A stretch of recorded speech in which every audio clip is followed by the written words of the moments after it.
Chapitre 19. Ce qui leur arriva à Suriname et comment Candide fit connaissance avec Martin. La première journée de nos deux voyageurs fut assez agréable. Ils étaient encouragés par l'idée de se voir possesseurs de plus de trésors que l'Asie, l'Europe et l'Afrique n'en pouvaient rassembler. Candide, transporté, écrivit le nom de Cunégonde sur les arbres.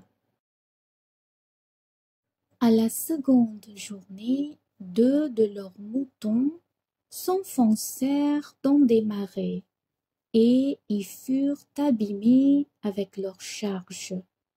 2 autres moutons moururent de fatigue quelques jours après. 7 ou 8 périrent ensuite de faim dans un désert. D'autres tombèrent au bout de quelques jours dans des précipices. Enfin, après 100 jours de marche, il ne leur resta que 2 moutons.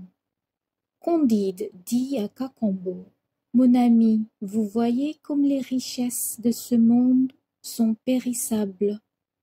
Il n'y a rien de solide que la vertu et le bonheur de revoir mademoiselle Cunégonde. »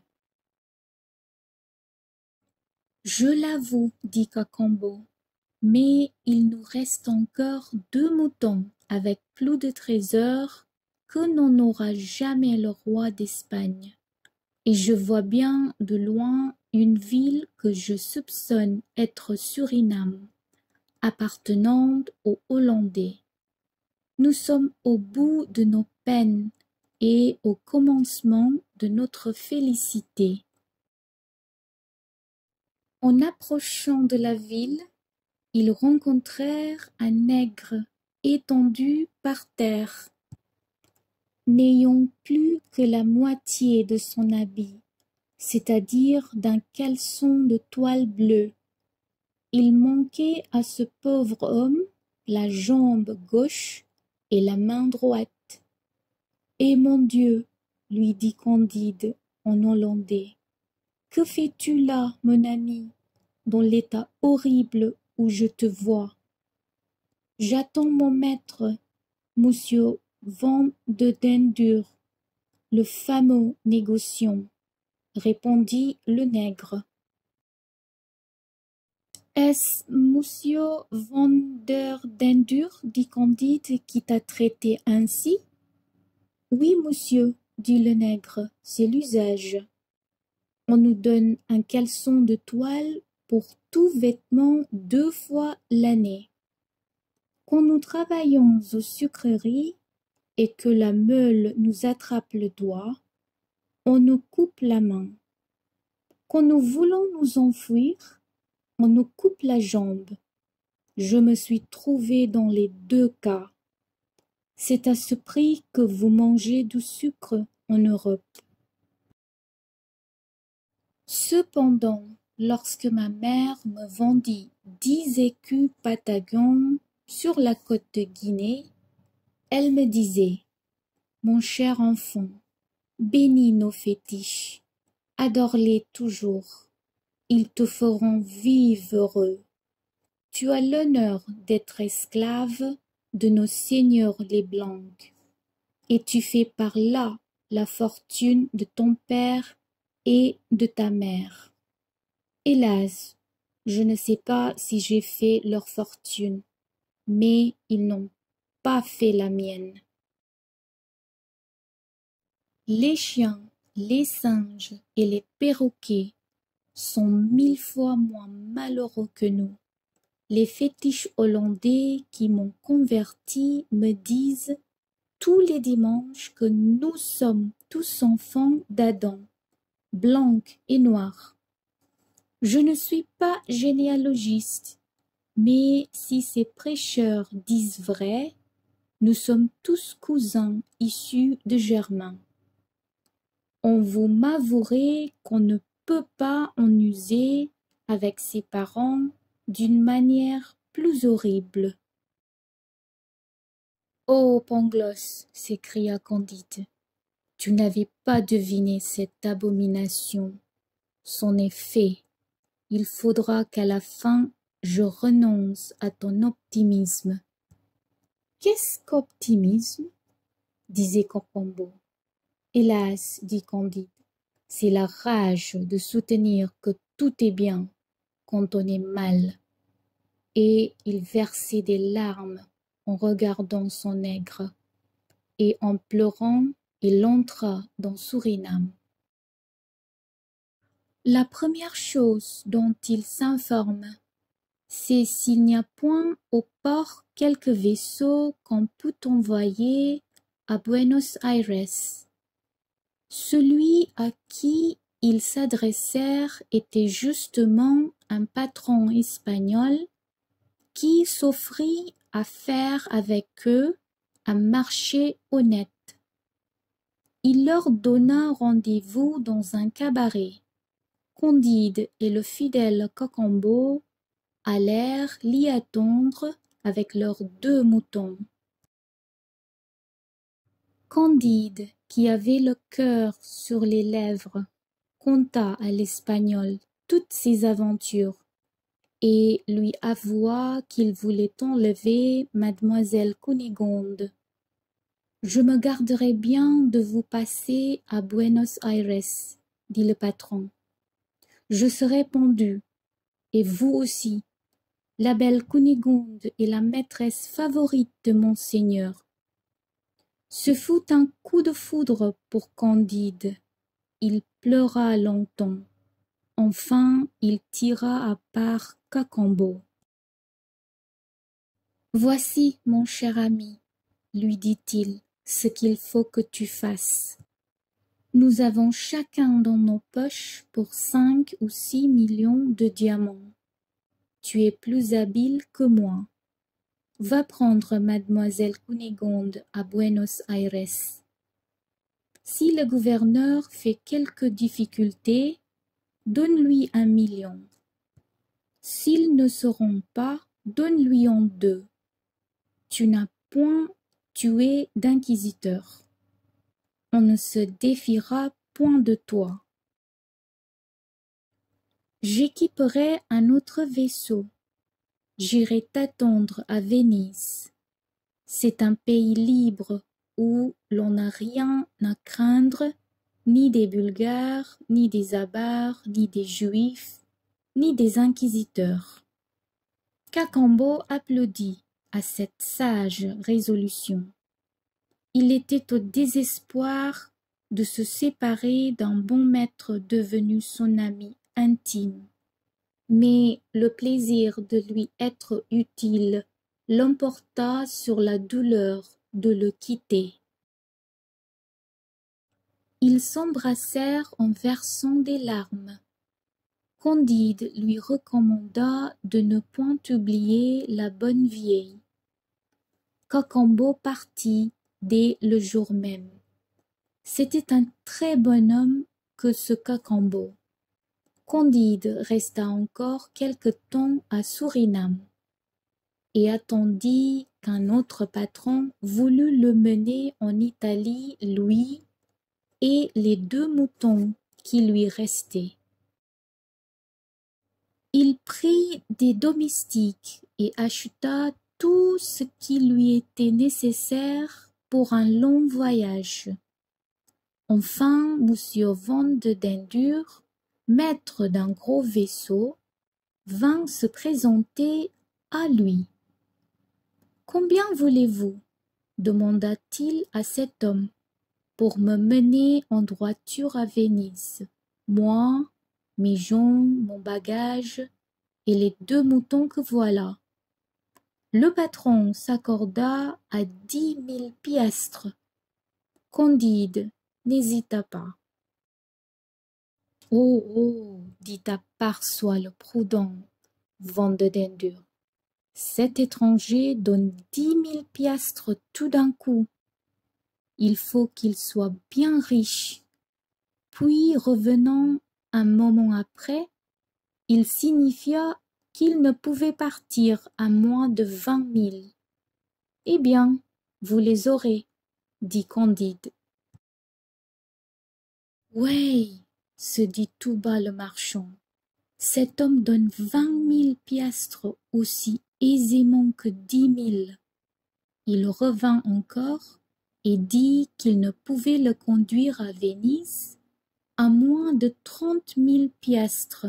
« Vous en aurez donc 30 000, répondait Candide. « Oh, se dit encore le marchand hollandais, 30 000 piastres ne coûtent rien à cet homme-ci. Sans doute les 2 moutons portent des trésors immenses.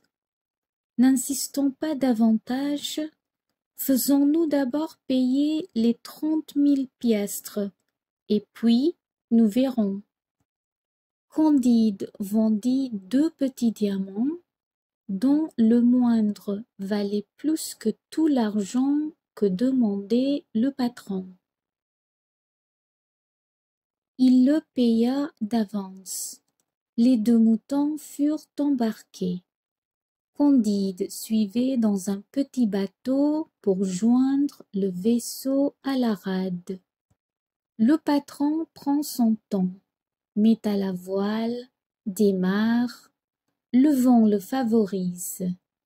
Candide éperdu et stupéfait le perd bientôt de vue.